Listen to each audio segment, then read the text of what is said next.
Imagine a pastor, a loving father, and a devoted husband, suddenly accused of the unthinkable, murdering his own wife. This is the story of Matt Baker. On April 10, 2006, Waco was packed for the funeral of Carrie Baker, a beloved Baptist minister's wife. The service overflowed with mourners. Carrie's friends stood along the back wall, while others gathered in the foyer, craning their necks as a soloist sang a hymn about life's struggles.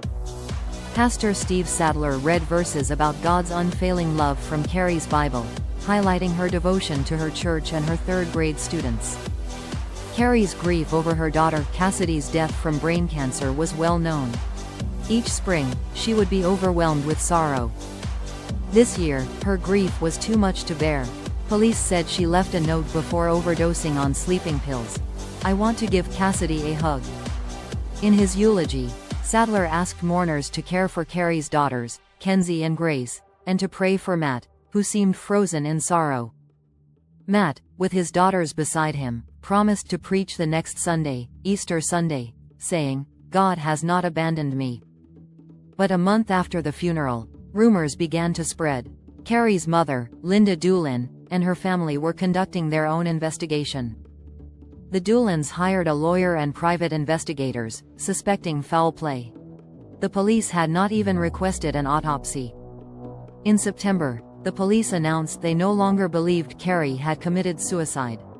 They arrested Matt for her murder. The arrest shocked the Baptist community in Waco, a city known for its deep religious roots and numerous Baptist churches.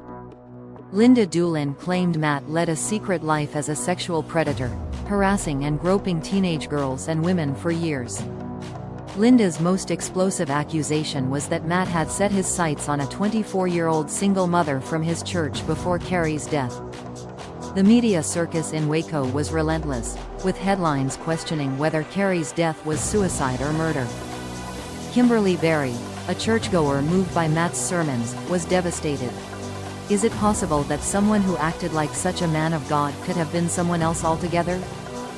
For many, this was a biblical tale of good versus evil.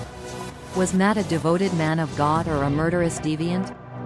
Matt's past was scrutinized. He had been a devout Baptist from a young age, dedicated to the ministry and admired by many. But allegations of sexual misconduct surfaced, dating back to his time at Baylor University and various churches. Despite these allegations, Matt continued to rise in the Baptist community, taking on roles at different churches. Carrie, the perfect pastor's wife, was adored by her community.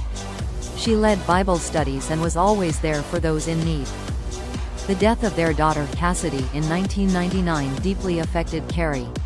She struggled with grief, often locking herself in her house each spring. In 2005, the Bakers moved back to Waco. Matt became the pastor of Crossroads Baptist, and Carrie taught at a nearby elementary school. In early 2006, Carrie's grief resurfaced. She sent Matt emails expressing her despair, feeling as if she were sinking. Carrie confided in her therapist about her fears, including finding a bottle of pills in Matt's briefcase and suspecting he planned to kill her. On April 3, Carrie called her best friend, sobbing and convinced Matt was having an affair. The next day, she visited her therapist again. That night, Matt called 911, saying he thought Carrie had committed suicide. Paramedics found her with a bottle of Unisom and a typed note.